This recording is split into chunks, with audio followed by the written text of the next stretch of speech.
Oke, Assalamualaikum warahmatullahi wabarakatuh. Waalaikumsalam warahmatullahi wabarakatuh. Oke, selamat datang di kelas Kimia Medisinal untuk pertemuan kesekian ya kita ya. Hitung aja lah pertemuan ya.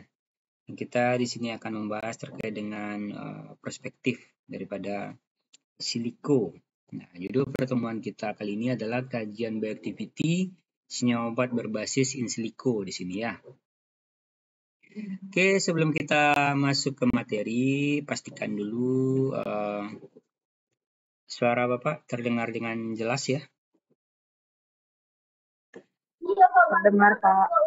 Oke, cek. Oke, terdengar dengan jelas ya. Ini di mana nih? Hide aja. Cek, terdengar dengan jelas ya. Kalau yang mau bertanya, silakan pakai fitur raise hand ya, kayak gini. Pada tahu ya. Boleh pakai fitur ini nanti silakan bertanya. Jadi nanti kalau ada pertanyaan silakan angkat tangan. Oke. Boleh di tengah-tengah perkuliahan, boleh raise hand nanti. Dan sangat dianjurkan bagi mahasiswa.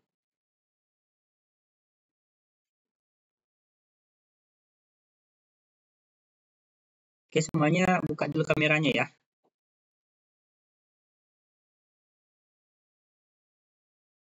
Halo, buka kameranya. Kita screenshot dulu ya. Tolong mukanya. Ya, kita screenshot dulu. Oke, kita screenshot dulu nih. Belum buka kamera nih semuanya nih. Ayo, kita screenshot dulu. Kita ada berapa orang nih? Kayaknya belum login semua ya, Najwa? Belum login semua ya? Iya, Pak. Belum login. Sudah. Itu sudah. Thank you ya. Thank you. Tunggu, saya sedang ngajar. Sudah oke, Bel tuh? Sudah ya? Ya, oke. Oke, halo? Sudah login semua, buka kameranya. Ini masih ada yang belum buka kamera ini. Oke, kita screenshot dulu ya. Artinya yang nggak buka kamera nih nggak hadir ya. Benar nggak hadir nih? Buka dulu kameranya bentar ya. Nah, selama perkuliahan kameranya dibuka. Oke. Untuk yang pertama, Bapak screenshot dulu. Oke, mana dia nih? Satu. Tunggu dulu, Bapak save lagi dulu bentar.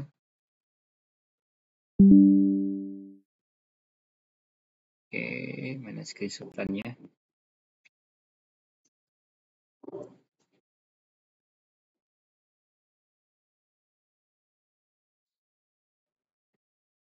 Di screenshot di folder kimia medisinal. Oke, Kimet 101 kelas B ya. Benar kelas B ya? Iya, Pak. Oke, nanti salah folder, salah nama nanti ya. Oke, untuk yang tes 2, tolong dibuka kameranya. Nurama Yanti kemana nih? Viola, kemana nih Viola? Mana mukanya? Halo Viola? Oh, Viola mana? Dah. Oke, yang kedua.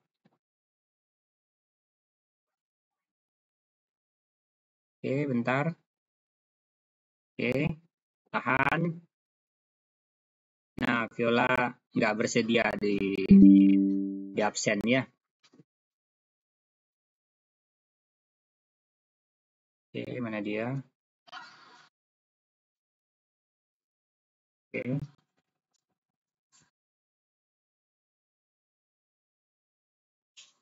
bentar di save dulu. Kelas B.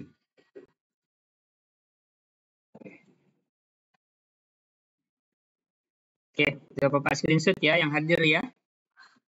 Jadi yang nggak ada screenshotannya itu nggak hadir ya. Nanti Viola kayaknya nggak hadir nih. Ya, kemana nih Viola? FP Lisa nih, nggak tahu lah ya. Oke, sebelum kita memulai perkuliahan kita, ada baiknya kita berdoa dulu ya.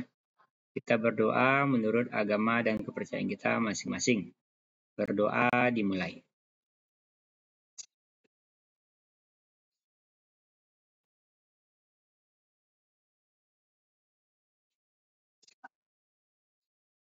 Oke. Oke, sudah berdoa? Berdoanya sesuai dengan kepercayaan agama masing-masing ya. Jangan sampai salah ya. Oke. Bagi yang ada kendala sinyal, boleh berdua. Tuh contohnya kayak Putri Ramawati dan Sagia tuh, mereka berdua. Dan yang jelas nih mereka mengikuti perkuliahan. Ya, tuh Windy lagi pegang tangan, juga boleh. Kita santai aja ya, kalau kuliah online kita santai aja. Bagi yang sambil catat-catat juga boleh. Tapi Bapak harap fokus ya dalam pengerjaan ininya, perkuliahannya. Oke, kemarin kita sudah membahas tentang pengembangan obat ya. Dan terakhir pun juga Bapak juga singgung terkait dengan in silico gitu dah ya. Oke, saat ini Bapak akan jelaskan lebih lanjut tentang in silico-nya. Oke, tanpa panjang lebar lagi Bapak akan share ya, share screen di sini. Oke, sudah nampak semuanya? Kelihatan, Pak. Oke, sudah clear? Sudah clear ya? Ada kendala sinyal?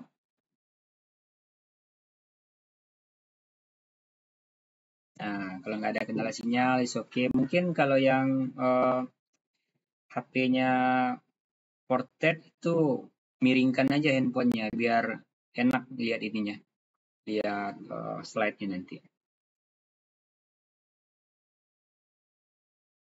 Oke, topik kajian kita adalah kajian bioactivity senyawa obat berbasis in silico di sini. Jadi temanya kita kimia medisinalnya kita perspektifkan dalam bentuk 3 dimensi di sini ya. Dan kajiannya memang betul bisa dilihat senyawanya.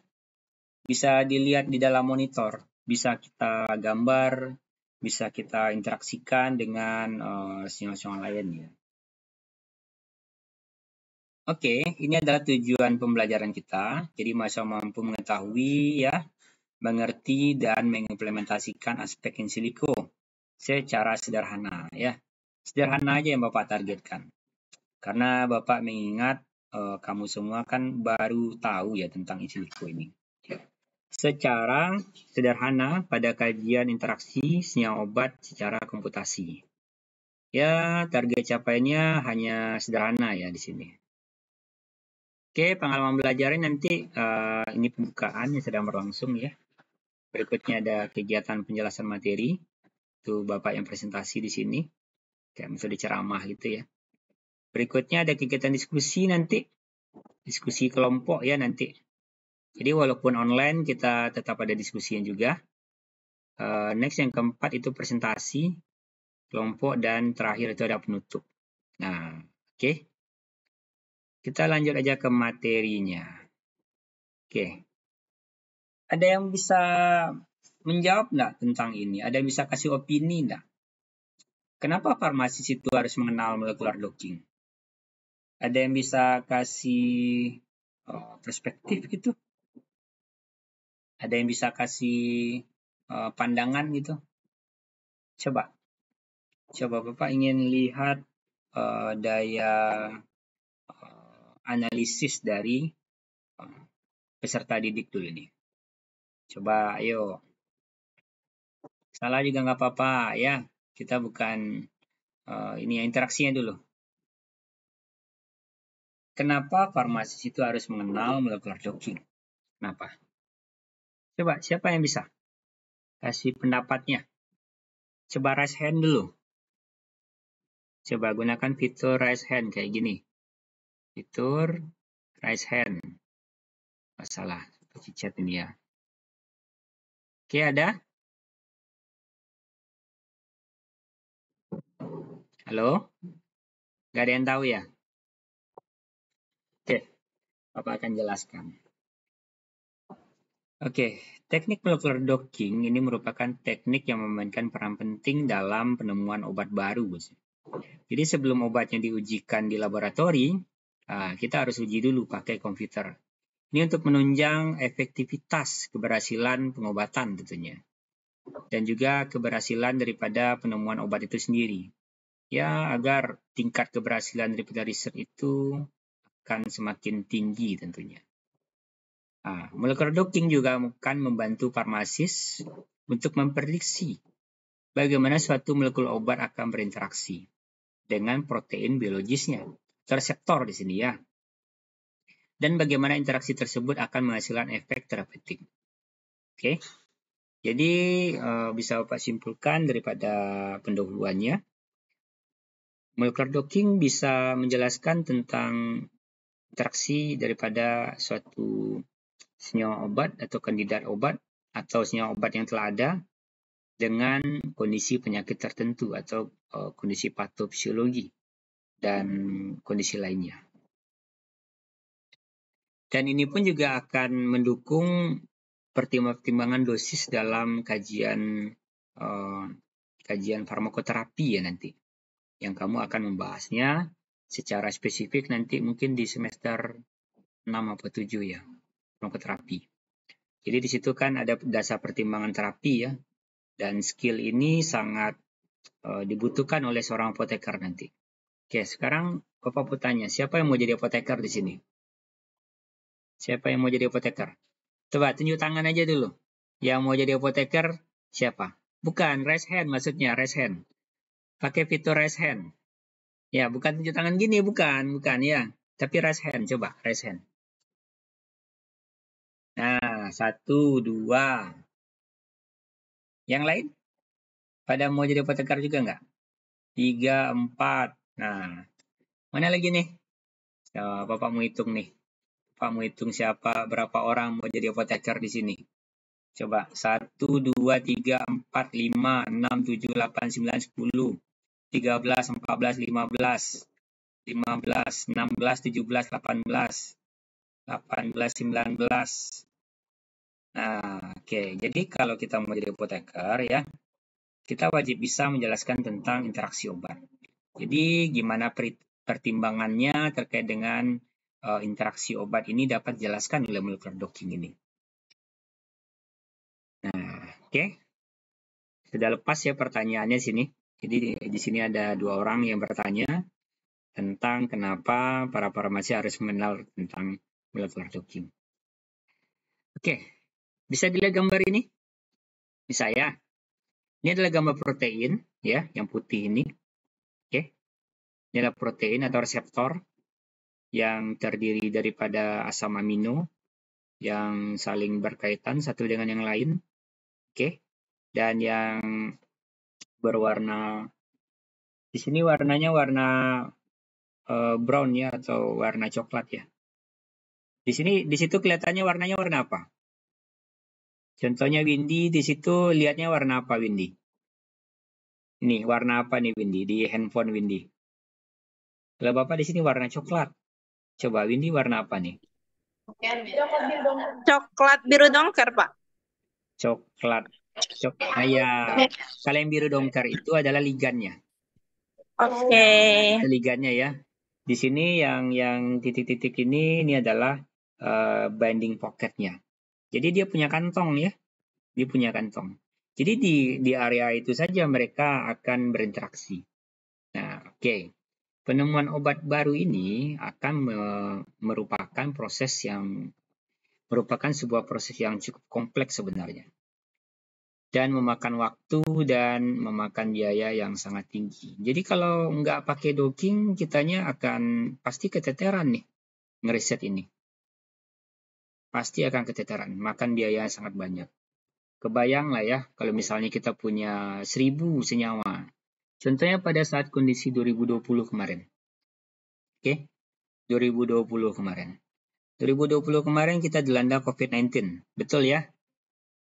Dilanda COVID-19, dan para ilmuwan di seluruh dunia itu berlomba-lomba mencari untuk vaksin COVID-19 tadi. Sebelum mereka bikin vaksinnya, mereka kan uji dulu vaksin ini betul-betul bisa enggak untuk penyakit target. Ya, salah satu caranya pakai ini. Salah satu caranya mereka pakai uji molecular docking. Tidak hanya tentang obat, molecular docking pun juga diujikan untuk rancangan senyawa kosmetik baru. Nah, siapa yang tertarik tentang kosmetikologi? Nah, jadi kalau misalnya sekarang kamu kenal zat-zat yang namanya niacinamide, ya, ceramide, kamu kenal asam hyaluronat, dan segala macamnya lagi ya tentang senyawa-senyawa itu, maka kajian molecular docking untuk perbaikan ataupun modifikasi struktur niacinamide misalnya ya, itu sangat mungkin dilakukan di sini. Kamu bisa atur pH-nya. pH kulit itu biasanya 5 ya. Di dok pun juga bisa dilakukan adjustment pH ataupun penyesuaian pH.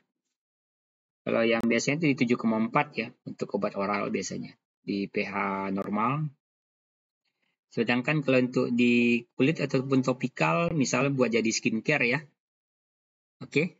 Itu bisa di-adjust pH-nya. Ya, oke Wahyu.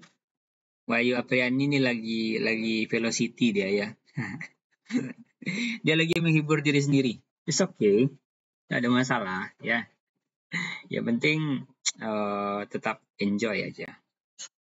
Oke, kajian molecular docking ini sangat penting ya sebenarnya. Sangat-sangat penting untuk menjelaskan kajian interaksi di sini. Ya, kita lanjut ke slide berikutnya. Apa itu molecular docking? Nah, bisa dilihat di sini. Ini ada targetnya, ini reseptor tadi ya. Ini ada ligannya, ya, didockingkan, ya didokkan, diinteraksikan, dilihat interaksinya. Terjadi kompleks jika ligan berinteraksi dengan target. Seperti ini. Nah, seperti ini. Jadi seperti kunci dan anak kunci. Nah, contohnya Wahyu membuka kunci pintu rumahnya misalnya, kamar kos misalnya ya. Kalau misalnya kunci yang nggak cocok, kebuka nggak tuh Wahyu pintu kamarnya? Enggak, Pak. Pasti tidak akan terbuka. Bagaimanapun effort kita ngebukanya nggak akan terbuka, karena bukan itu kuncinya. Sama seperti obat. Kalau dia tidak match ya, nggak cocok, dia nggak akan berinteraksi. Dia tidak akan berinteraksi. Jadi kita lakukan kajian seperti ini. Ya, ini ada ligannya, ini ada reseptornya. Oke? Ini ada ligannya, ada reseptornya. Dan ini adalah kompleks protein dengan ligan atau reseptor dengan ligan. Kelihatan dan ini ada ligannya nyempil di sini. Kelihatan ya? Kelihatan apa enggak? Coba di zoom aja mungkin handphonenya. Nah, oke. Jadi molecular docking adalah proses komputasional yang dapat digunakan untuk memprediksi ikatan kimia dari makromolekular reseptor dengan sebuah molekul kecil ataupun ligan yang ini secara efisien menggunakan structure melalui simulasi molecular docking. Oke, seperti ini. Secara lebih spesifik, molecular docking adalah metode komputasi berbasis structure yang menghasilkan pose. Oke, pose? Tahu pose? Ada yang tahu pose? Najwa tahu pose? Iya, Pak. Ah, gaya ya. Iya, gaya. Pose itu sama dengan gaya, posisi. Nah, ini posisi seperti ini nih. Dia akan ditargetkan untuk masuk ke berinteraksi di sini. Nah, kajian doknya seperti ini. Nah, menghasilkan pose, pengikatan, dan affinity antara ligan dan target. Nah, teknik ini memungkinkan peneliti untuk memahami mekanisme terjadinya pengikatan ataupun tidak ya pada molekul besar dan molekul kecil tadi. Nah, itu dia. Oke, secara umum molecular docking itu sangat mudah ya sebenarnya ya. Pakai komputer biasa aja udah bisa sih. Ya. Jadi stepnya ada 4 aja sebenarnya. Ada 4 atau 5 step lah. Step yang pertama kita preparasi dulu. Nah, kita preparasi dulu ligannya dan reseptornya di sini. Nah, yang targetnya tadi. Misalnya untuk diabetes ya. Jadi kita downloadnya. Kita download dulu proteinnya di protein data bank. Nah, kita download reseptornya, kita gambar dulu ligannya. Jadi struktur kimia di sini digambar ya. Ada yang namanya Marvin sketch, ada yang namanya Cendro untuk yang fitur berbayar. Yang free itu ada Marvin sketch. Oke, kita preparasi terlebih dahulu. Habis itu kita dockingkan pakai software. Ya, preparasi pakai software, docking pun juga pakai software. Setelah itu kita akan melihat scoringnya berdasarkan pose tadi ataupun gaya tadi. Setelah itu kita bisa lakukan kajian pose terbaik. Nah, bagaimana pose terbaik? Ligan yang mana yang paling poten terkait dengan bioactivity secara in silico tadi. Oke, ini adalah yang perspektif yang lain terkait molecular docking. Step satunya kita melakukan seleksi dan preparasi. Ya, kita pilih dulu proteinnya. Kita pilih dulu reseptornya. Oke, kita bisa download PDB file proteinnya di protein data bank, lalu dilakukan preparasi target. Nah, di sini anak-anak bisa lihat PDB-KT, ada GPLF, ada GPF, ada file.dlg. Ini semua adalah data-data yang ada di Autodoc-Final. Oke, Autodoc-Final. Berikutnya step yang kedua, itu adalah kita lakukan selection ligan yang mau diinteraksikan. Selanjutnya ligan tadi sudah dipilih atau digambar atau disiapkan ya. Dilakukan preparasi tadi. Bisa di-download, ada bentuknya extension filenya itu ada PDB, ada extension filenya itu ada SDF ya, ada yang MOL2, MOL2 dan lain-lain. Ini di-prepare sebelumnya ya. Juga dalam bentuk PDB-QT untuk kategori Autodoc Final. Oke, yang ketiga kita lakukan docking calculation. Yang keempat kita lakukan selection of base post binding post ya. Lalu berikutnya kita bisa visualisasikan. Nah, di tahap inilah kita bisa melihat interaksinya secara langsung ya di perangkat kita. Oke, ada pertanyaan sampai sejauh sini? Ada pertanyaan? Ada pertanyaan silahkan. Nah, ini ada nih satu pertanyaan nih. Ada Fioni. Fioni kemana nih Fioni? Fioni angkat tangan nih dari tadi ya. Nah, halo Fioni. Fioni Ramadhani Fitri. Nah, mana Fioni tadi? Iya, Pak. Iya, Pak. Silakan bertanya nih. Mantap bener nih dari tadi dia angkat tangan. Silakan Fioni bertanya. Silakan. Nggak ada, Pak. Manado. Nah, yang lain ada mau bertanya, silakan tanya aja. Tanya aja. Tanya aja. Tuh, yang lain Windy mau tanya apa enggak? Enggak apa-apa, silakan. Siapa lagi? Kita interaksi sedikit ya. Putri Ayu mau bertanya, silakan. Enggak usah malu-malu ya. Enggak usah malu-malu ya. Enggak apa-apa, tanya aja. Namanya juga belajar ya. Zulfa, silakan. Silakan Zulfa bertanya. Ayo, silakan. Enggak apa-apa. Silakan Zulfa. Kan kemarin sudah belajar tentang pengembangan obat ya. Siapa? Silakan dibuka mic-nya. Noval bertanya. Tanya aja Noval. Belum dapat tangan, Pak. Oh, belum dapat pertanyaannya. Dicari dulu. Oh, nyari jangan kejauhan ya. Ya, yang kejauhan nyarinya. Oke, berikutnya Nindi. Nah, sepertinya sudah pada mengerti ini kayaknya ya. Sudah pada mengerti ya. Ini saya lihat saya lah pakai kacamata, dia arti mode serius nih kayaknya nih. Ya, mode serius nih. Kalau serius dia pakai kacamata. Oke, bisa kita lanjut. Oh iya, ada nih Windy. Silakan Windy.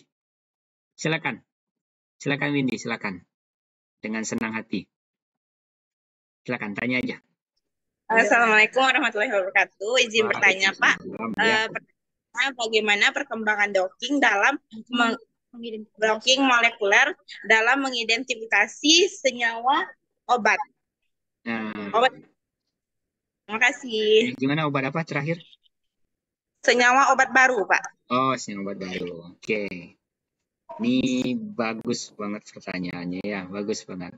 Jadi sekarang peneliti itu nggak lagi lakukan kajian bioactivity itu langsung dibawa ke lab. Misalnya contohnya pakai sel gitu kan, atau pakai hewan gitu ya, nggak langsung. Jadi mereka lakukan dulu kajian bioactivity ini dulu. Misal kalau dalam ekstrak ya, itu kita lakukan uji LC-MS dulu. Kan ketahuan tuh zat apa yang ada dalam ekstrak tadi gitu ya. Oke. Nah, setelah ketahuan zat-zat apa yang dalam LC-MS tadi, nanti kita juga akan belajar tentang spektra nanti. Setelah ketahuan, baru kita bisa cek ini zat, ini sampel, terbaiknya digunakan untuk apa? Ini jadi obat apa gitu. Bisa kita lakukan itu, dan insya Allah penelitian Bapak 2 tahun terakhir dilakukan itu semua. Jadi nggak langsung dibawa ke sel, nggak langsung dibawa ke hewan. Seperti slide Bapak yang ada di pertemuan yang sebelumnya. Jadi didok dulu. Poten nggak? Bagus nggak bioactivity-nya?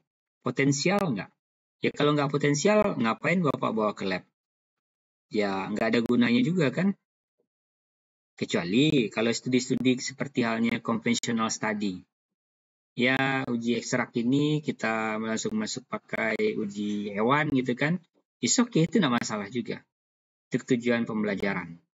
Kalau tujuan lebih serius, kita dok dulu. Kalau untuk perkembangannya, semua perusahaan farmasi sekarang sudah pakai ini, Windy. Sudah pakai kemampuan ini. Misalnya untuk uji skincare baru gitu ya. Produk kosmetik baru, perusahaan kosmetik yang baru. Kamu bekerja nanti sebagai R&D di perusahaan kosmetik. Ya, senyawa kandidatnya tadi itu formula kamu uji dulu doknya dulu. Campuran ini bagaimana? Interaksinya bagaimana? Memang bagus nggak kandidatnya? Ya, sebut aja yang baru-baru sekarang tuh kosmetik yang mahal-mahal tuh. Yang dari stem cell. Pernah dengar itu enggak? Dari stem cell. Ya, kebetulan kawan saya di Padang yang jualan itu. Dia salah satu marketing di sana. Itu 5 gram kata dia ya. Sudah bentuk formulasi ya. Itu harga juta-jutaan. Jadi customer dia tuh ya artis-artis sama orang-orang pejabat doang. Yang pengusaha besar aja cuman. Ya beda sama ini customer biasa gitu ya. Dan itu perspektif molecular docking itu sangat diperlukan. Apalagi itu harga produk yang nggak main-main ya. Oke Windy, bisa tercerahkan Windy? Baik Bapak, mengerti. Oke, thank you ya. Oke, mantap tuh ya tanggapannya atau refleksinya itu. Oke, close to Windy ya. Berikutnya, ini tentang proses molecular docking yang melibatkan beberapa langkah fundamental. Nah, ada beberapa step di sini ya, atau beberapa proses ya. Pertama, itu kita lakukan persiapan structure protein target dulu. Misalnya untuk obat cancer ya, misal cancer payudara gitu dah ya. Kita lakukan dulu penyiapan struktur protein targetnya dulu. Kode PDB-nya seperti halnya yang Bapak jelaskan di slide yang ada di minggu kemarin. Kita siapkan dulu struktur protein targetnya. Protein target yang diperoleh dari database tadi. Kita bisa modifikasi, kita bisa preparasi, kita ada opsi untuk bisa menghilangkan air atau menghilangkan ligan-ligan yang lain, jadi bersih dia. Bersih daripada molekul-molekul yang lain.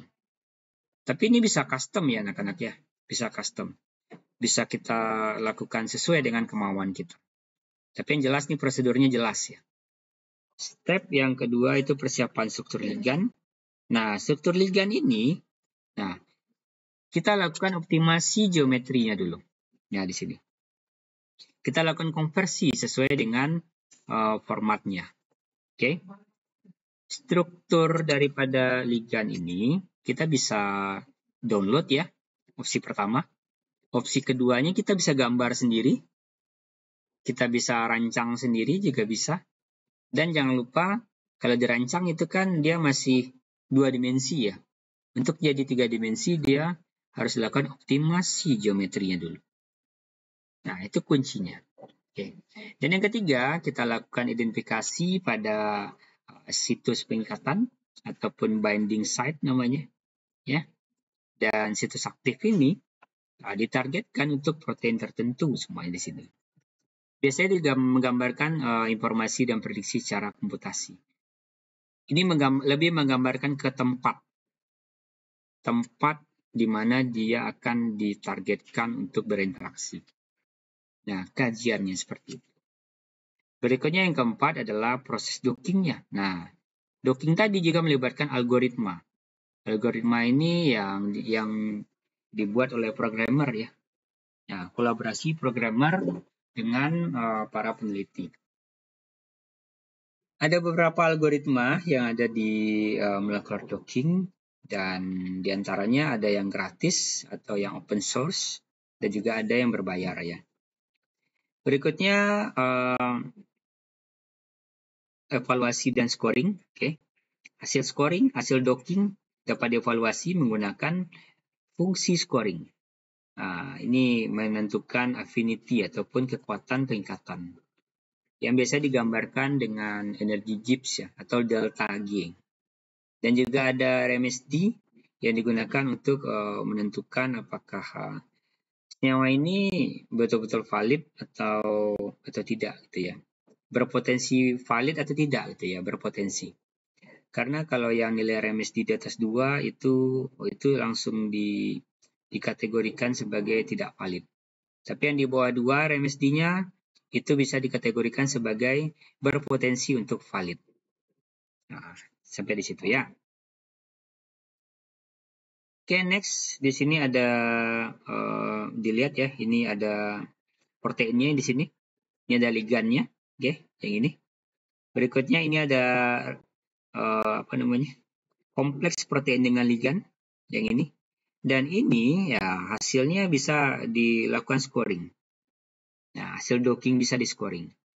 Nah, dockingnya bisa dilakukan pakai dock, bisa RL dock, bisa pakai auto dock. Jadi binding site-nya tadi ada yang pakai dock itu berupa titik-titik ya. Nah, sementara kalau yang auto dock itu bentuknya seperti box kotak. Nah, seperti ini. Nanti di topik 13, 14, 15 kita ngedocking ya nanti. Jadi output daripada luaran mata kuliah ini mahasiswa dapat melakukan docking sendiri nanti di perangkat mereka masing-masing. Algoritma pencarian konformasi itu bertanggung jawab untuk mengeksplorasi ruang konformasi ligan dengan set aktif daripada protein tadi. Berikutnya, fungsi scoring dapat mengevaluasi kualitas pose ataupun gaya pengikatan dan dapat memprediksi affinity daripada pengikatan tadi. Next, ada 3 jenis molecular docking berdasarkan flexibility molekulnya di sini. Oke, bisa dilihat ini ada rigid dock, ada semi flexible dan ada flexible dock. Kalau rigid seperti namanya, dia bersifat kaku. Ya. Dia sangat kaku. Dia protein dan ligannya itu kaku. Yang berikutnya ada semi flexible dock, di mana di sini ligannya yang fleksibel, sementara proteinnya yang kaku ya. Berikutnya ada flexible dock, itu dua-duanya dia dapat berubah ya. Dapat berubah, dapat menyesuaikan dengan lingkungannya. Oke, bisa dipahami sampai di sini? Ada 3 tipenya ya.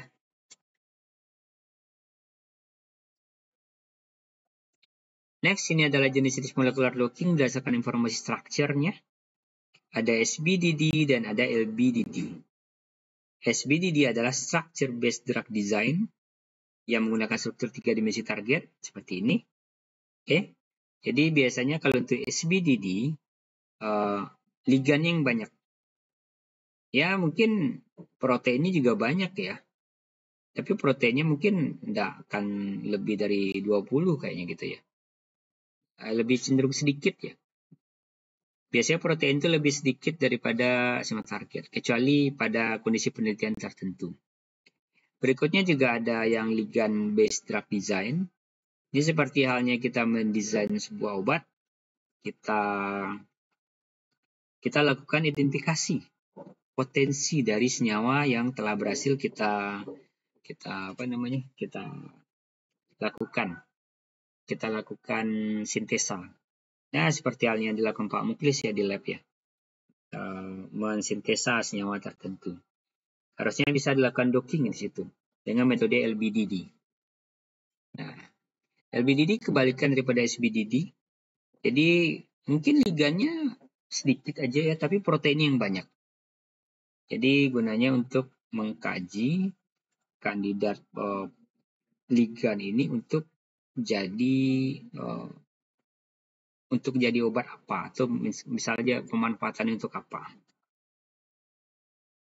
Next, di sini ada parameter penting dalam molecular docking. Di sini ada binding energy, ya, yang ini, dan juga ada binding affinity. Di mana binding energy itu energi pengikatannya. Di mana yang ditargetkan itu adalah nilai pengikatan yang lebih rendah. Oke, lebih negatif. Itu kuncinya. Lebih negatif. Jadi semakin negatif, energinya itu akan semakin poten dianya. Semakin berpotensi. Kalau semakin mendekati 0 atau positif ya, itu sama sekali nggak ada energi pengikatan di sana. Berikutnya ada binding energy, affinity pengikatan yang menunjukkan kekuatan interaksi antara ligand dan protein target. Nilainya dilambangkan dengan delta G. Delta itu seperti ini ya, lambang segitiga seperti ini. Delta G. Nah, ini ada beberapa pilihan software yang bisa digunakan.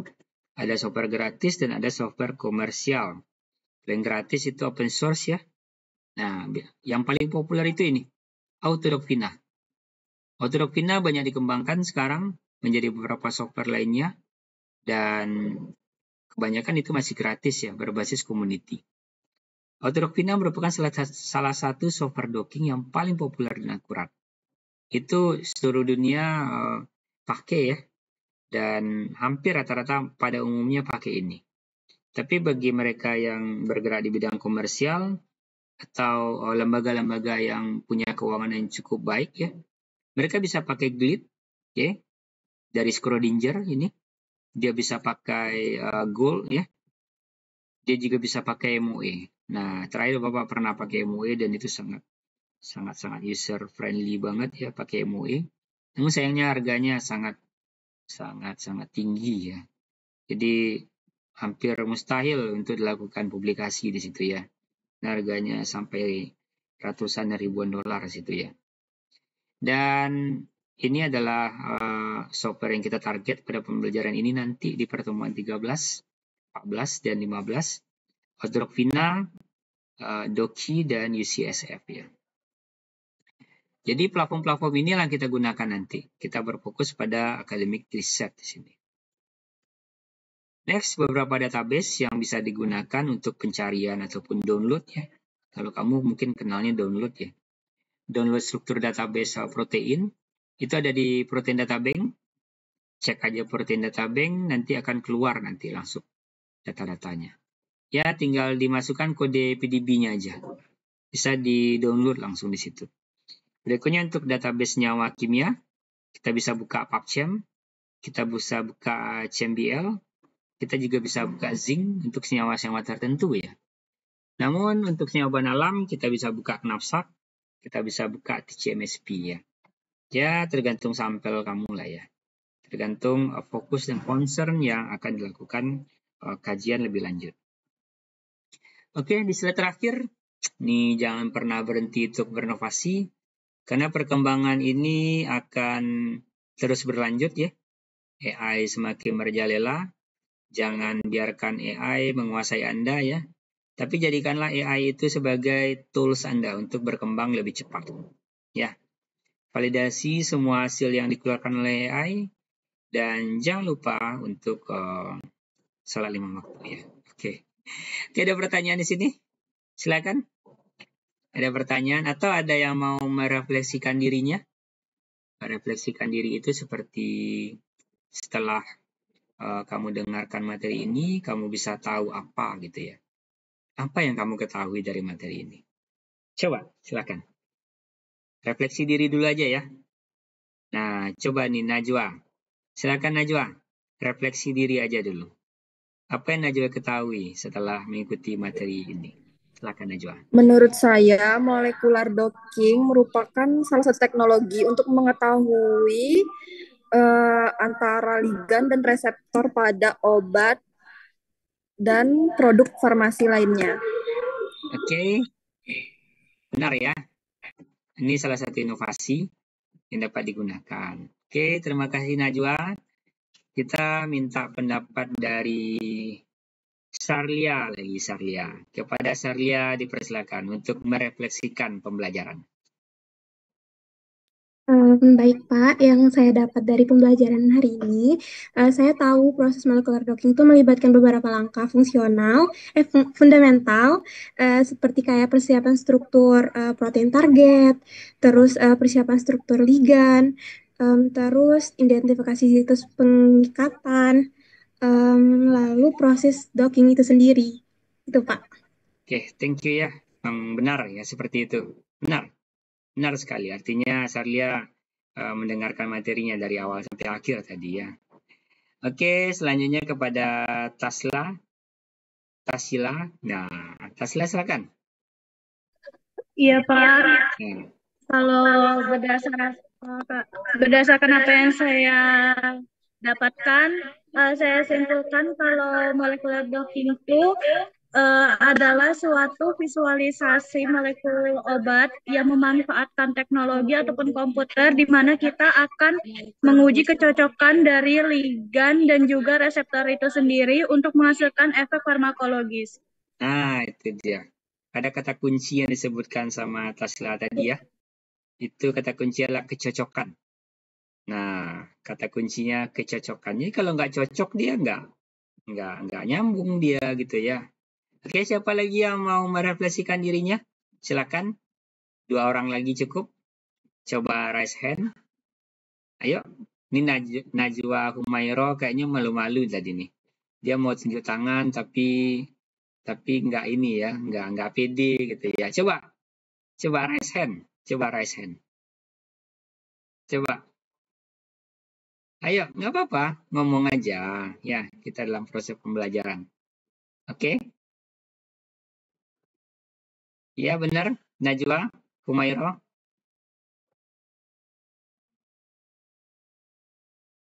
Kayaknya dia membisu ya. Oke, 2 orang lagi cukup lah ya, 2 orang lagi. Siapa lagi yang mau ya?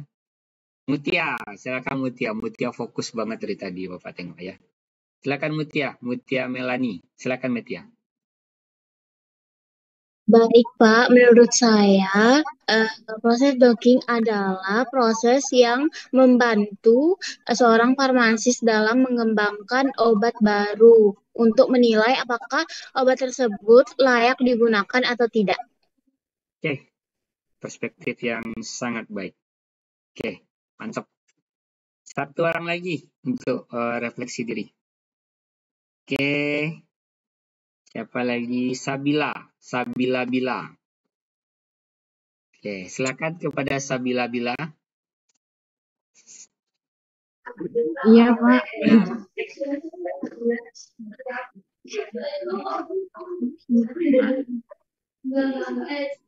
Silakan Sabila.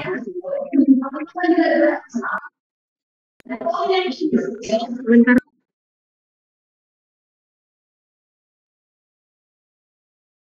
Kayaknya ada masalah dengan ini ya. environment atau lingkungan. Ya, enggak apa-apa Sabila, dengar aja ya. Dengar aja. Oke, satu orangnya lagi kita ganti aja Sabilanya dengan Iya, maaf, Pak. Enggak apa-apa. Dengan M. Farhan. Nah, M. Farhan nih dari tadi. Ini rambutnya berdiri sudah. Silakan M. Farhan.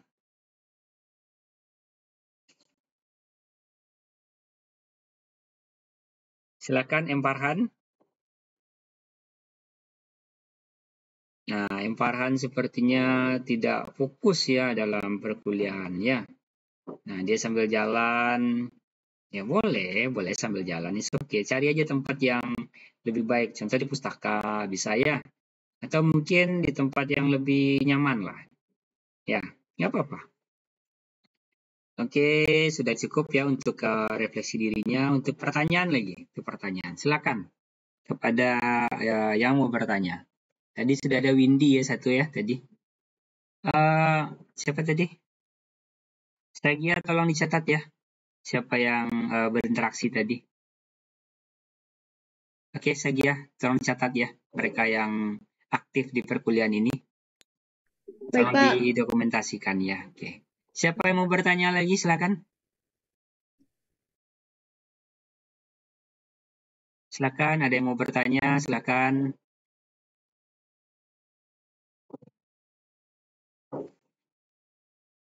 Tidak ada yang mau bertanya? Wah, sepertinya sudah pada mengerti nih dasar-dasar molecular clocking nih ya. Oke, kita masuk ke sesi berikutnya. Oh, ada pertanyaan. Oke. Nabila Rosa, silakan. Ya, izin Pak memperkenalkan diri. Nama saya Nabila Rosa dengan NIM 2348201097. Tadi kan Bapak sudah menjelaskan banyak sekali proses serta manfaat dalam molecular docking. Pertanyaan saya biasanya tantangan seperti apa yang dialami jika dalam proses molecular docking itu?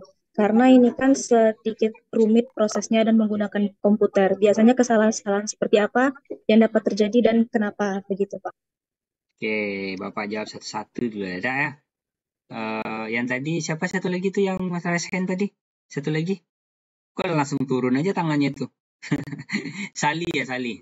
Ya nanti ya Sali ya, bentar. Jangan diturunkan tangannya, biar ada tandanya. Oke, tantangan apa yang biasanya terjadi pada saat molecular docking gitu ya, Nabila ya? Oke, Bapak pelajari molecular docking dulu karena gimana ya?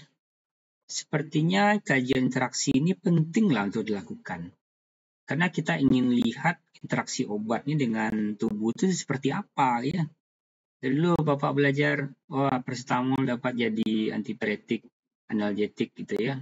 Dapat menjadi penurun panas itu misalnya. Antalgin dapat jadi antiinflamasi misalnya. Atau misalnya obat-obat lain. Atau misalnya katopril dapat menghambat AC inhibitor gitu ya. Tapi bagaimana cara katopril menghambat AC inhibitor itu kan tidak pernah dijelaskan. Interaksinya bagaimana? Cuman kamu menghafal aja cuman kan. Contoh furosemid untuk diuretik.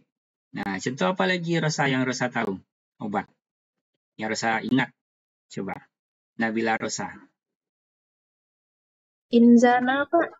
Inzana untuk pereda demam. Kita tidak pernah benar-benar tahu itu interaksi seperti apa paracetamol di dalam Inzana tadi itu. Dapat turun panas orang. Nah, seperti itu. Tidak benar-benar tahu kita kan. Ya pokoknya yang diminum obatnya, habis itu orang sembuh.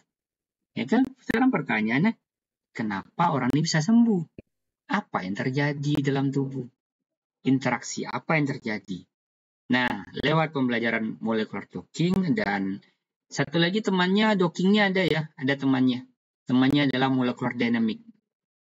Nah, temannya adalah molecular dynamic. Bisa dicatat ya nanti.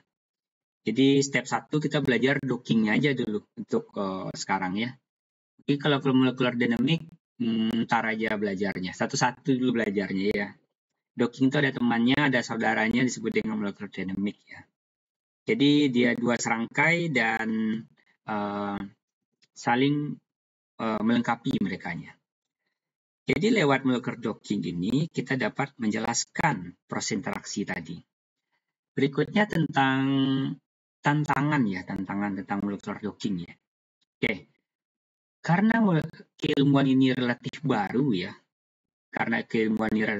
jadinya kajian-kajian ataupun materi-materi pembelajaran molekular docking ini cukup terbatas dalam versi bahasa Indonesia. Ya, cukup terbatas. Jadi penggalian informasinya lebih ke arah ke internasional. Ya, membaca artikel, Bapak kalau pengen tahu sesuatu tadi harus gali artikel di Scopus kalau pengen tahu. Ya, kalau cuma untuk nge-view doang gitu ya, melihat-lihat ya, kayak melihat sesuatu ya, buku sekolah udah cukup sih. Tantangan untuk melakukan docking tadi pertama itu instalasi. Nah, instalasi. Kadang di software yang gratis tadi, oke, dia gratis ya.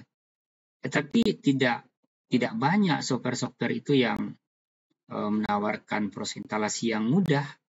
Rata-rata itu cukup sulit proses instalasinya. Cukup sulit. Dan beberapa software yang Bapak rekomendasikan di pembelajaran ini, itu proses instalasinya relatif gampang. Lebih mudah ketimbang yang lain ya. Ya mungkin ada pakai barisan coding nanti, tapi itu semua bisa dipelajari. Bisa ada di Google ada. Jadi tinggal diganti aja nama perintahnya nanti, bisa kok. Seperti halnya nanti habis perkuliahan ini mungkin ada yang mau coba-coba cari tahu, masukkan kata kunci tutorial molekular docking. Sekarang sudah cukup banyak tutorialnya dalam bentuk bahasa Indonesia. Pada saat Bapak mempelajari dulu pertama kali tutorial berbahasa Indonesia itu hampir tidak ada. Semua menjelaskan itu orang bule semua. Nah, sekarang sudah mulai ada ya. Tantangannya satu lagi interpretasi data. Datanya cukup banyak dan itu sangat menarik. Kalau menurut Bapak itu bukan tantangan ya, tapi peluang. Nah, bukan tantangan, tapi peluang. Peluang kita untuk mengkaji kajian interaksi ini lebih spesifik. Nah, jadi ada beberapa software docking ini yang keluarkan datanya dikit aja, dan itu malah tidak bagus gitu ya. Yang lebih bagus itu dia detail, dia pakai algoritmanya jelas ya. Rekomendasinya sih kalau nggak Autodocfina ya turunan dari Autodocfina. Seperti halnya Doki ya. Doki yang Bapak rekomendasikan pada pembelajaran kita kali ini. Dan semua software yang ini semuanya gratis ya. Semuanya free. Pertama itu untuk kajian molekular docking. Karena kajian visualisasi itulah yang Bapak targetkan pada proyek kedua nanti. Jadi kita total ada 2 proyek ya. Proyek pembelajaran. Untuk pembelajaran dengan sesi Pak Rizky di sini, kimia medisinal.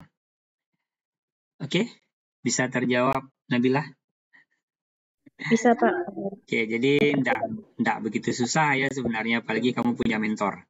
Enggak begitu susah sebenarnya. Kalau susah pun Google udah banyak sekarang, YouTube udah banyak sekarang, dan kamu punya mentor. Mentor kamu Pak Rizky sekarang, ya, mentor kamu. Oke, silakan Sali. Tanya aja Sali.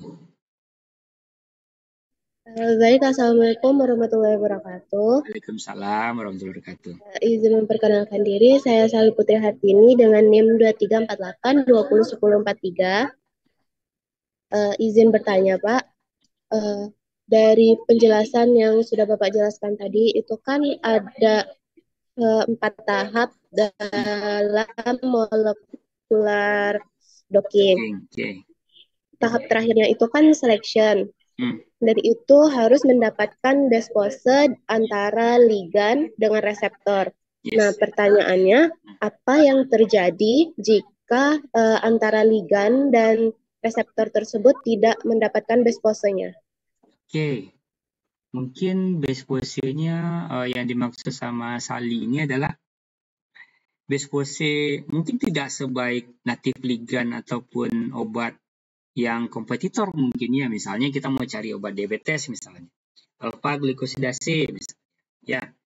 Itu ada beberapa tipe. Atau misalnya obat-obat kardiovaskular kayak ACE inhibitor tadi. Seperti Captopril tadi. Ya, misal kayak ketopril tadi. Kita mau targetkan obat ini bekerja sebagai penghambat angiotensin converting enzyme misalnya. Ya, tentu obat seperti katopril, lisinopril, ya pril-pril lainnya itu mungkin bisa kita jadikan referensi ya, Sali ya. Kalau misalnya senyawa kita itu tidak lebih baik ketimbang natif ligan, ya, ligan yang sudah ketempel di protein tadi, dan tidak lebih baik ketimbang ketimbang senyawa yang sudah beredar sebelumnya. Ya, contoh kalau kayak ACE inhibitor tadi ada katopril, lisinopril, ada kayak kalau obat kardiovaskular yang lain banyak ya tipenya ya. Tidak lebih baik daripada yang ada, mungkin kita bisa pikirkan kembali lah untuk mengujinya di laboratori. Nah, kita pikirkan kembali apakah worth it nggak untuk tetap kita lanjutkan. Nah, itu dia. Tapi Bapak tekankan lagi di sini ya. Base pose yang ada di sini misalnya, wah ini bagus nih buat COVID misalnya kayak kemarin itu ya. Hasil dockingnya, oh dockingnya bagus untuk COVID. Bukan semata-mata berarti itu adalah hasil senyawa ini adalah beneran bisa bagus untuk COVID, bukan. Tapi ini harus kita lakukan verifikasi lagi. Jadi dia berpotensi untuk bagus. Kalau bagus di docking, dia bagus hasil docking pose-nya, artinya dia berpotensi untuk bagus di dunia nyata. Gitu. Berpotensi ya, ingat belum jadi potensi beneran nih. Tapi berpotensi untuk bagus. Makanya bisa dilakukan uji lanjut ke sel, pakai in vitro ya. Bisa pakai in vivo gitu ya. Dan lain-lain. Nah, itu dia. Oke, bisa paham sampai di situ? Paham, Pak. Nah, Oke, kita lanjut ke sesi diskusi lagi ya. Oke, tolong bagi kelompok diskusinya. Kelompok diskusinya cukup dibagi by ini ya, menurut absensi aja. Oke, kelompok diskusinya terdiri dari 3-5 orang. Oke, 3-5 orang. Maksimal 5 orang, paling kecil itu 3 orang. Oke, silakan berdiskusi. Carilah kajian topik molecular docking dengan perspektif Isliko. Diskusinya silakan dimulai. Kita akan diskusi sekitar 20 menit atau 15 menit aja. 15 sampai 20 menit. Silakan diskusi. Jangan meninggalkan ruangan Zoom ya. Oke. Ini sekarang 3:59 ya, atau 4 ya. 4:15 kita bisa lanjut proses presentasi nanti oleh kelompok ya. Oke, silakan berdiskusi. Oh ya, proses diskusi itu kameranya dibuka ya. Karena Bapak juga akan menilai proses interaksi diskusi. Ya, proses interaksi diskusi. Oke, terima kasih. Silakan diskusi. 15 menit.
Di kuliah.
Fokus diskusi ya.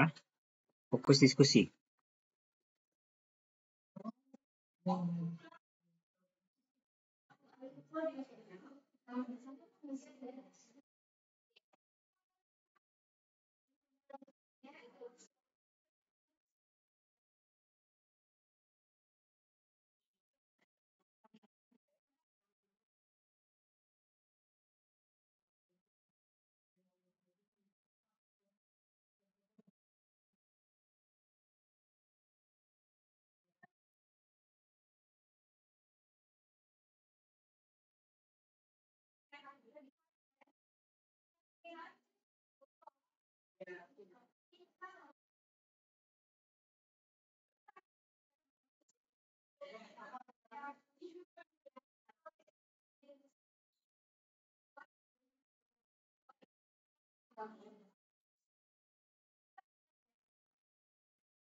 Oke.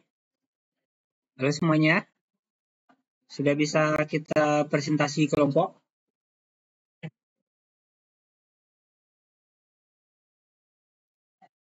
Kelompok siapa yang bisa presentasi duluan?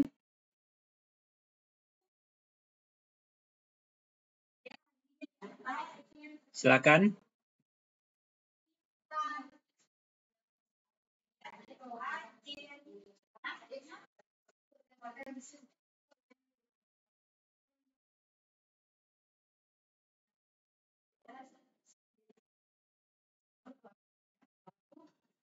Kelompok siapa yang bisa presentasi duluan?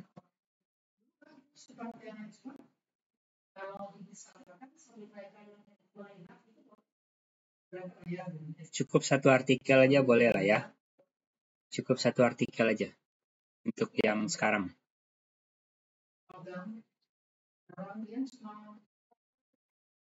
Halo? Bisa?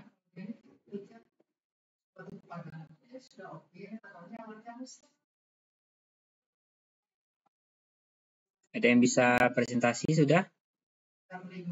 Silakan. Kelompok 4, Pak. Oke, silakan share screen, Nabila. Silakan share screen. Najwa, Pak. Kelompok atau kelompok 8, Kelompok Pak. Soalnya tadi kelompok 4 ada mengajukan diri juga. Kelompok 4 dan kelompok berapa? 8, Pak. Saya Nabila kelompok 8. Oke, 4 dulu. Silakan 4. baik. Siap-siap ya, kelompok 8 habis itu ya. Oke, silakan. Lagi. Silakan share screen kelompok 4. Baik, Pak.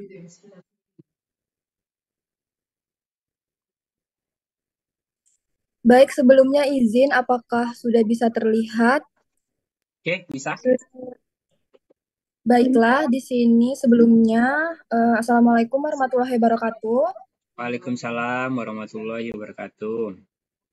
Baiklah, di sini kami dari kelompok 4 dengan anggota saya Najwa Kanasta, Serlita Puja Rahmalianti, Nora Ismayuna, Sali Putri Hartini, dan Mudrika.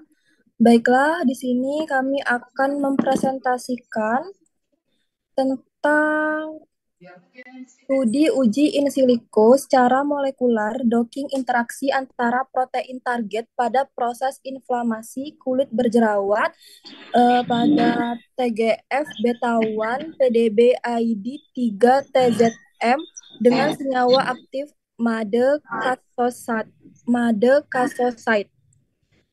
Sebelumnya, pada penelitian ini dilakukan pengembangan obat anti jerawat secara in silico dari senyawa metabolit sekunder Madecassoside dengan protein target TGF beta 1 dengan kode PDB ID 3 TZM. Pengujian dilakukan dengan serangkaian proses meliputi analisis senyawa dan protein, sifat fisikokimia, ADME, nilai RMSD, kurang atau sama dengan 2A, optimasi geometri, interaksi antara senyawa dan protein target secara 3D dan 2D dengan menggunakan DOC6. Berdasarkan hasil uji in silico akan diperoleh nilai skor docking senyawa Madecassoside dengan ligan 3-TZM yang berpotensi untuk dikembangkan menjadi salah satu kandidat obat anti jerawat dengan nilai ikatan energi bebas afinitas. Baiklah, metode penelitiannya di sini alat perangkat lunak dan keras yang digunakan pada penelitian ini adalah laptop Asus TUF FX56HEB 17R5BTO 1711 600H 16 GB 512 SSD RTX 3050 Ti 4 GB W10 Plus OHS 15,6 FHD. Perangkat lunak yang digunakan adalah Marvin Sketch versi 16.9.12 dock 6, Chimera 1.16, Avogadro, Discovery Studio 2021, Chembio versi 19.0.0.22, OECD QSAR Toolbox versi 4.3 dan Swiss Target Prediction. Baiklah, untuk hasil dan pembahasan dari penelitian ini akan dijelaskan oleh Serlita Puja Rahmalianti. Mana?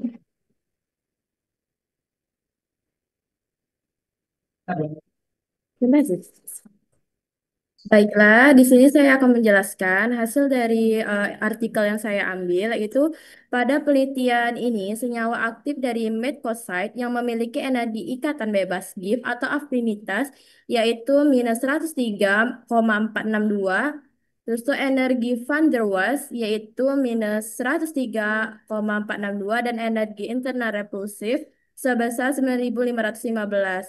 Dari nilai skor docking Kosaid bisa dijadikan sebagai obat anti jerawat secara transdermal yang memiliki afinitas cukup kuat. Jadi kesimpulan dari artikel yang saya ambil itu studi in silico dengan menggunakan molecular docking yang dapat melihat sebagai sifat fisika dan kimia suatu senyawa yang akan bermanfaat dalam pengembangan obat atau kosmetik dalam sistem pengantaran secara transdermal.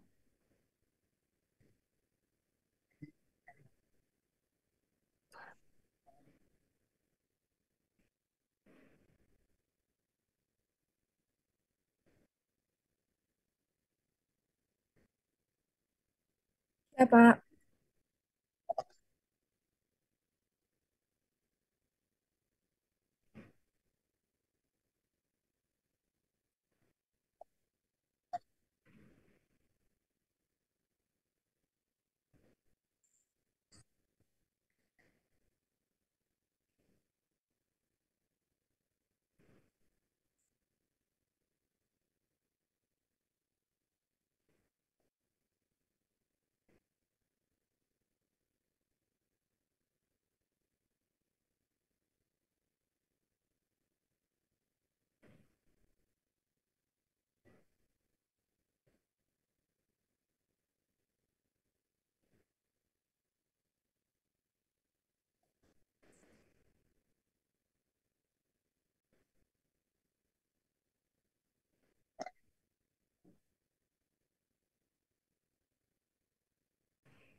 Baiklah, terima kasih. Saya tutup. Wassalamualaikum warahmatullahi wabarakatuh.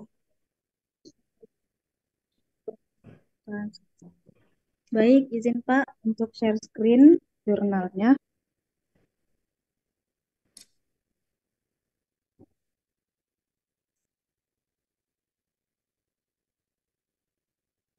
Udah ke share screen belum?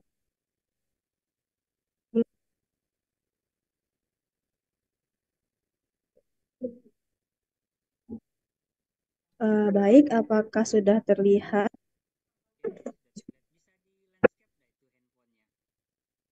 Oh, baik. Lagi.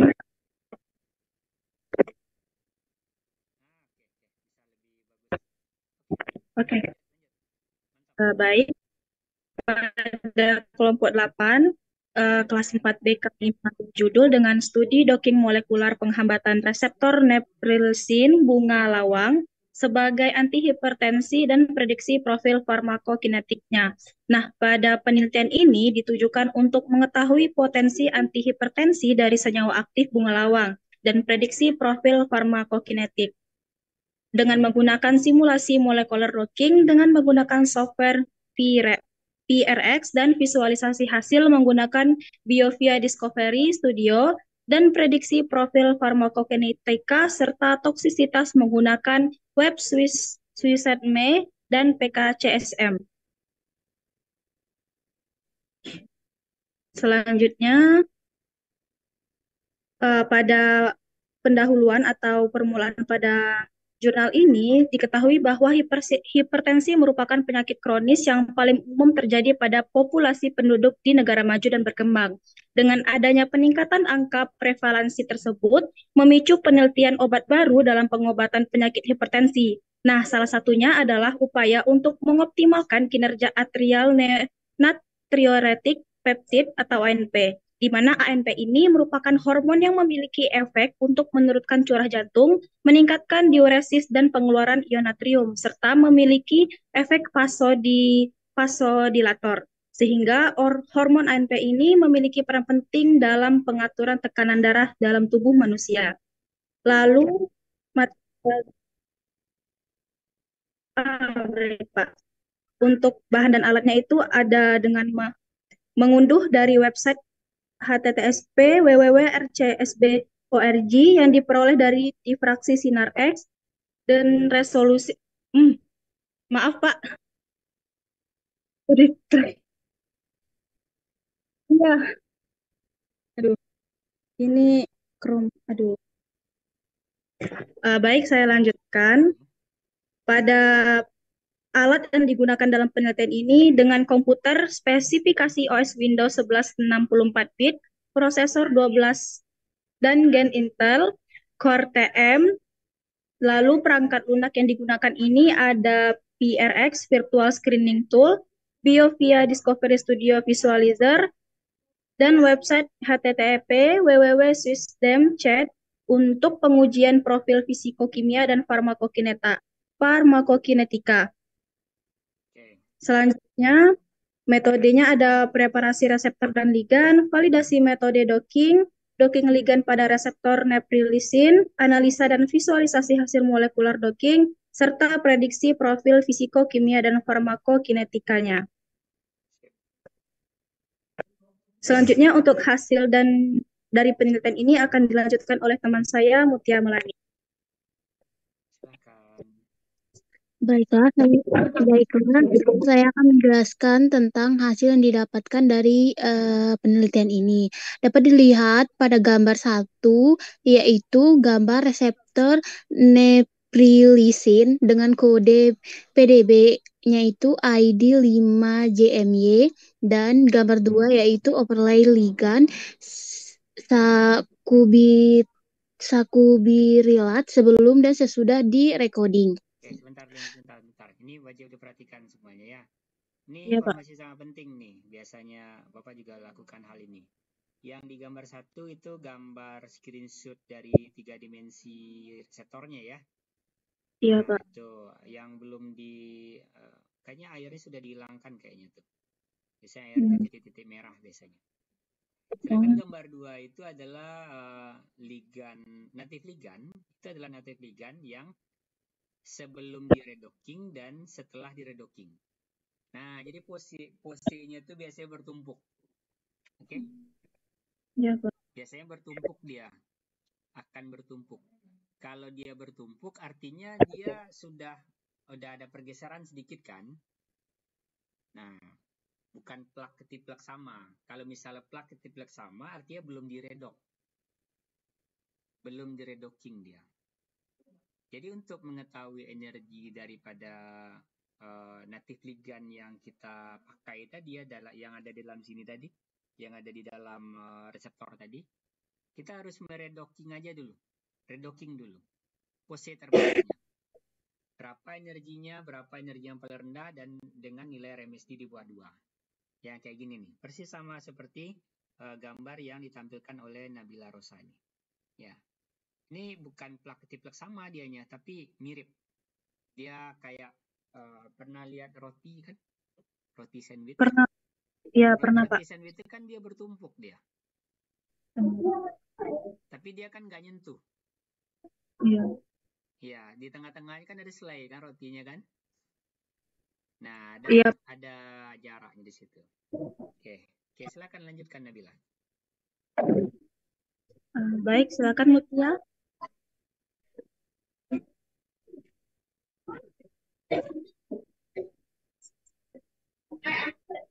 Untuk hasilnya.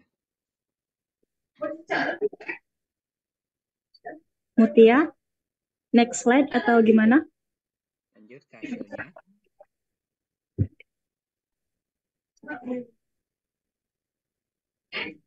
Yang tadi tabel tadi aja dulu. Tabel iya, Pak. Informasi berharga di tabel tadi. Nah, ini dia, coba. Nah, ini kan energinya nih. Nah, coba. Pada tabel 1 itu ada tentang energi ikatan dan konstanta inhibisi ligand uji, di mana pada protein target yang digunakan itu ada neprilysin, dengan ligan yang didapat itu ada sakubitrilat, transanetol, dan 1,3-metil 2-buteknosi 4,1-propenil benzen. Lalu ada energi ikatan didapat pada masing-masing ligan, itu ada sakubitrilat dengan energi ikatan min 10,5, dan dengan konstanta inhibisi 0,02. Lalu untuk transanetol dengan energi ikatan min 6,5 dengan konstanta inhibisi 17,62. Lalu selanjutnya bisa dilihat teman-teman dan Bapak.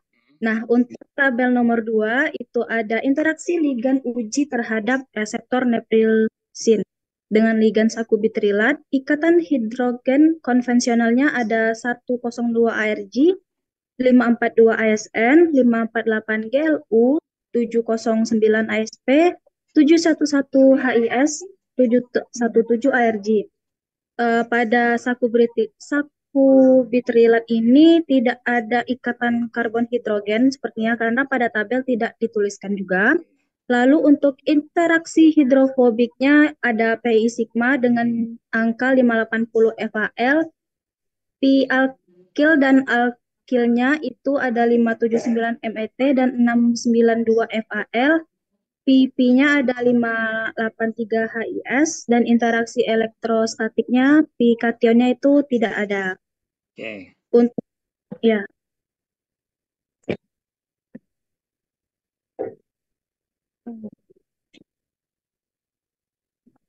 Dibacakan semua Pak, apa bagaimana? Enggak usah. Next saja. Ke gambar lagi, gambar yang warna-warni itu loh. Iya.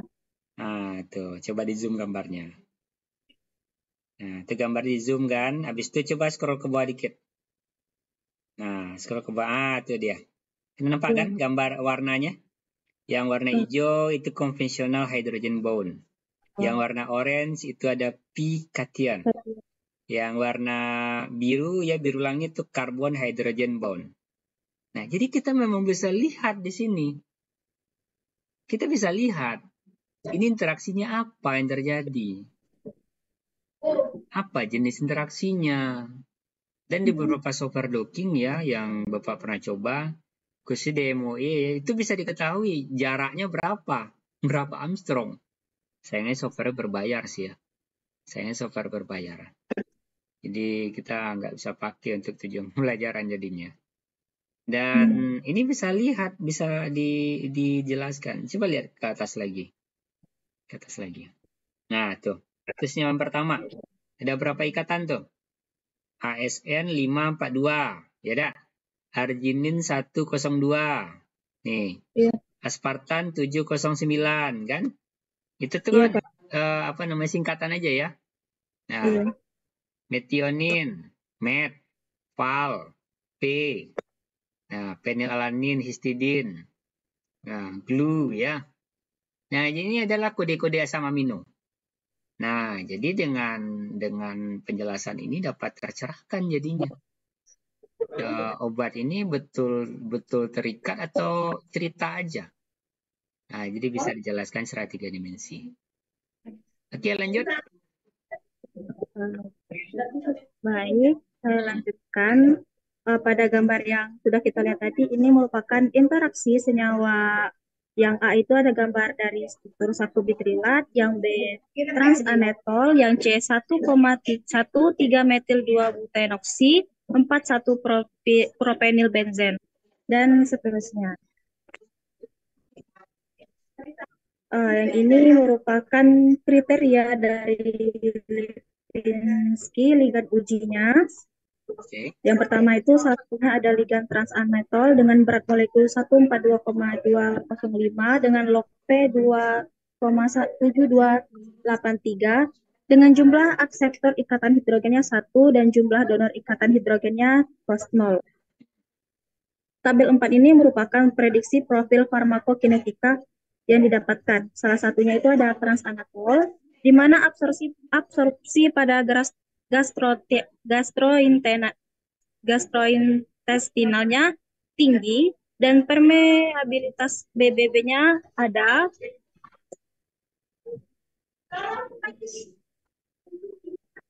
Saya lanjutkan, PGP substratnya tidak ada. CYP1A2 inhibitornya ada. Lalu CYP2C19 inhibitornya tidak ada, CYP2C9 inhibitornya tidak ada, CYP2D6 inhibitornya tidak ada, CYP3A4 inhibitornya tidak ada, sedangkan untuk skor bioavailabilitasnya ada 0,55. Oke. Lanjut. Nah, untuk tabel 5 ini merupakan prediksi toksisitas. Ya. Prediksi dari toksisitas ligan-ligan yang sudah didapatkan pada analisisnya. Contohnya ini ada transanetol dengan hepatotoksik yang tidak begitu tinggi. HRI. Stop aja dulu. Ini kan tidak semua ya. Ya, Oke, tabel 5 itu prediksi toksikologi, terhadap organ itu. Habis itu yang tabel keempat itu adalah ADME. Udah paham ADME ya? Di pembelajaran sebelumnya, absorpsi, distribusi, metabolisme, dan ekskresi. Itu profilnya ada di situ. Ini kan secara komputasi ya. belum Iya. secara hewan gitu ya, pakai hewan percobaan ataupun pakai sel. Jadi ini sudah dapat menjelaskan juga sebenarnya. Sudah dapat gambaran lah sebelum kita lakukan uji pakai sel. Nah, itu dia. Oke, mungkin cukup ya sampai di situ ya, presentasi ya cukup. Karena waktu kita ini tinggal 10 menit lagi waktu kita. Tinggal 9 menit. Kita merangkum dulu ya pertemuan kita untuk sesi perkuliahan kali ini ya. Applause untuk dua orang yang sudah presentasi, kelompok 4 dan kelompok 8, applause dulu. Oke, thank you yang sudah presentasi. Dan kita lanjut ke tugas proyek selanjutnya ya. Nah, jadi tugas ini adalah proyek 1 dari Pak Rizky untuk mata kuliah kimia medisinal. Jadi nanti mahasiswa itu dibuat kelompok kecil. Ya, kelompok ini sudah dibuat sekarang. Jadi setiap kelompok itu mengkaji satu jenis terapi. Ya, satu jenis terapi dengan tinjauan perspektif kimia medisinal in silico. Oke. Target terapinya silakan ditentukan sendiri. Tapi yang jelas setiap kelompok itu tidak ada yang sama ya. Atau misalnya kelompok 1 mungkin antiinflamasi mungkin misalnya. Kelompok 2 mungkin analgesik gitu ya. Kelompok 3 mungkin anti-cancer. Anti-cancer bisa banyak pembagiannya. Bisa kanker payudara, bisa kanker prostat, bisa kanker usus dan lain-lain. Bisa kanker paru-paru dan lain-lain. Itu bisa ditentukan sama kelompoknya ya. Nah, nanti dikonfirm ke Sagia nanti yang PJ ininya ya. PJ apa namanya? PJ kelasnya nanti. Nah, itu dia. Sagia nanti konfirm juga ke itu ya.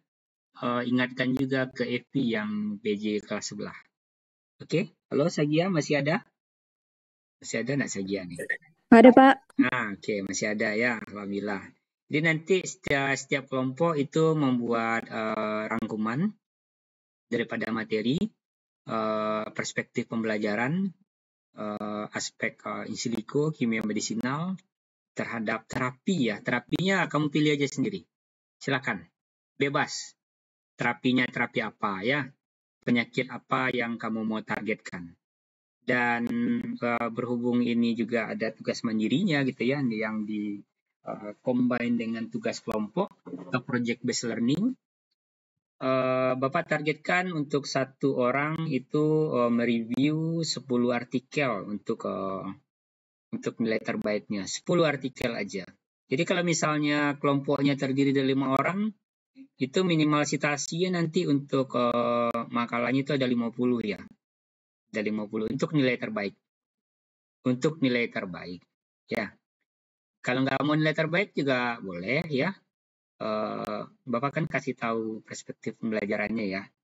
Kalau mau nilai terbaik itu citasi yang tepat ya. Bukan asal citasi aja ya. Tapi citasi yang tepat dengan terapi yang sudah ditargetkan. Nah, misalnya Nabila Rosa mau untuk diabetes ya, diabetes tipe 2 misalnya. Ya, diabetes tipe 2 aja. Kebetulan yang Nabila Rosa berapa orang per kelompok? Ada 5 orang, Pak. Nah, artinya nanti tugas makalah yang dikerjakan oleh kelompok Nabila Rosa, citasinya ada 50 minimal untuk nilai terbaik. Nah, sekarang kelompoknya mau nilai terbaik atau tidak terbaik? Pak, saya mau ngerjakan 10 aja, Pak. Juga boleh, ya. Nah, artinya konsekuensinya ditanggung sendiri, gitu ya. Nah, oke. Oh, Pak, kelompok saya ini tidak peduli, Pak. Artinya anggota kelompok lain itu wajib memotivasi ya teman satu timnya. Oke, motivasilah teman Anda. Oke. Dan Bapak spill lagi di sini nilai project itu nilainya sangat tinggi. Jadi buatlah pembahasan project ini dengan tepat ya. Ketepatan juga dinilai. Nah, jadi nanti akan Bapak baca satu persatu nanti. Dia Bapak akan review satu persatu. Jadi totalnya ada berapa makalah tadi? 11 ya? 11 kelompok ya? Berapa Gia? Berapa kelompok Gia? 11, Pak. Nah, ada 11 makalah nanti ya. Dan setiap makalah itu buatkan PPT-nya. Ya, presentasinya. Dan anak-anak Bapak buat video presentasi. Ya, buat video presentasi dan diupload di YouTube masing-masing. Ya, oke. Dan itu kan habis kita ngupload itu ada ini ya, ada link gitu dah ya. Betul Mutia, ada link kan? Pernah ngupload ke YouTube kan? Ada link. Linknya itu ditempel atau dipaste nanti di makalahnya. Nah, jadi Bapak enggak search lagi di YouTube nanti. Oh, videonya Mutia mana gitu ya, enggak ada lagi. Tinggal Bapak klik aja hyperlink yang ada di makalah tadi. Ya, oke, bisa paham seperti situ? Nah, itu untuk tugas proyek 1. Tugas proyek 1 itu dikumpul di akhir pertemuan 12. Ya, bukan minggu depan ya, di akhir pertemuan 12. Oke? Karena tugas proyek 2 juga ada nanti kita ngedocking. Jadi mahasiswa itu punya kemampuan mengevaluasi doc. Ya, itu tugas proyek 2. Oke, semua data dibuat digital ya. Semua data tidak ada yang di print dan hasilnya semuanya digital. Oke, ada pertanyaan? Sebelum kita closing. Ada pertanyaan? Silakan. Tias? Nah, silakan. Raise hand aja dulu. Izin Pak, Silakan. Silakan Segia. ini tugasnya sebelum UAS ya Pak? Tugasnya sebelum pertemuan 13. Sebelum 2 minggu lagi ya Pak? Nah, hitung aja lah ya. Oke, sebelum pertemuan 13. Karena 13, 14, 15, kita bahas doc lagi. Oke. Nah, oke, jangan lupa video presentasinya ya. Video presentasi itu kayak gini aja, apa namanya, kamu presentasi pakai laptop ya. Habis itu kamu rekam aja, ada mukanya, ada wajah-wajah kelompoknya gitu ya. Oke? Nah, udah, video itu nanti diupload ke YouTube, taruh linknya di makalah. Nah, paham ya? Bisa dipahami sampai sejauh ini?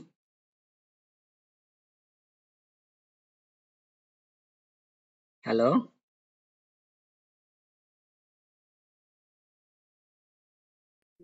Mungkin masih bingung Pak. Nah, silakan.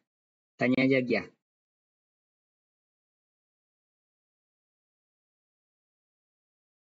Bapak ulangi sekali lagi apa?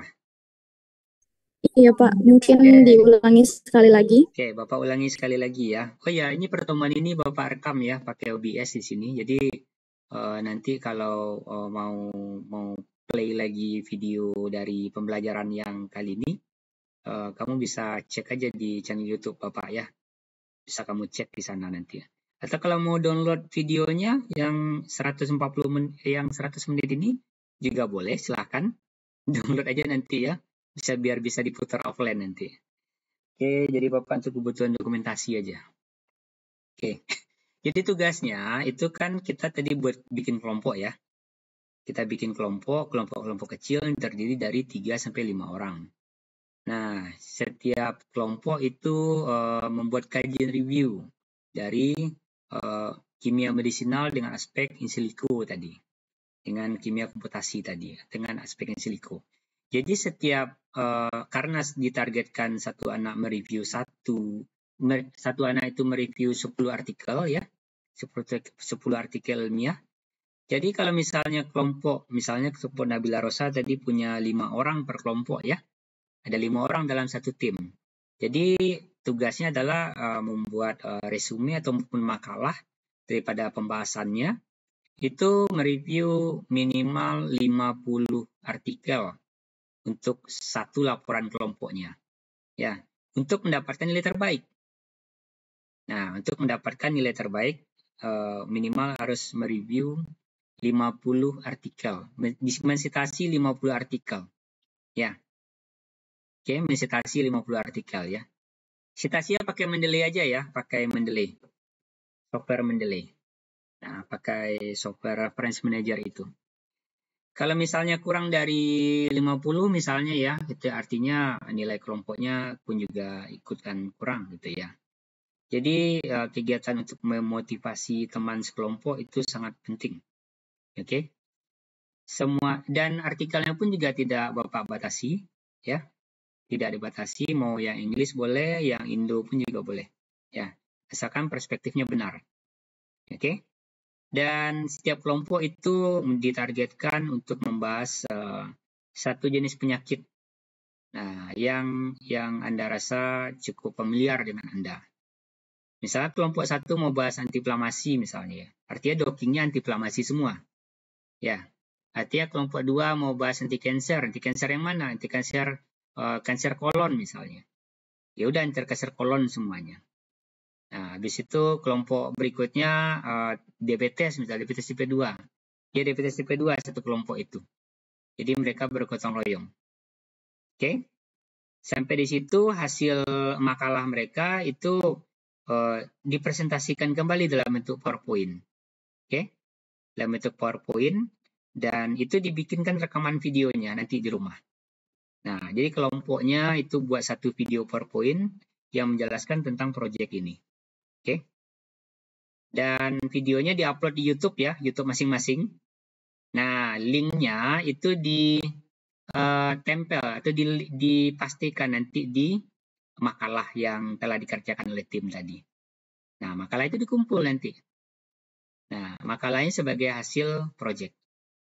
Ya, boleh juga lah, PPT-nya boleh juga lah. Karena sudah buat PPT kan untuk kebutuhan, untuk kebutuhan video kan ya. Nah, itu dia. Oke. Dan dikumpul itu sebelum pertemuan 13, artinya di pertemuan 12 akhir ya.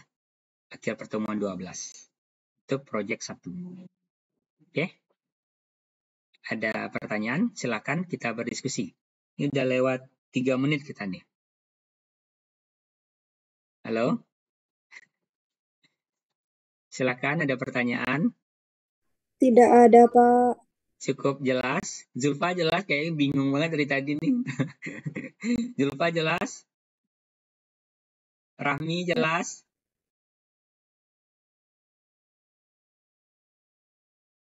Halo?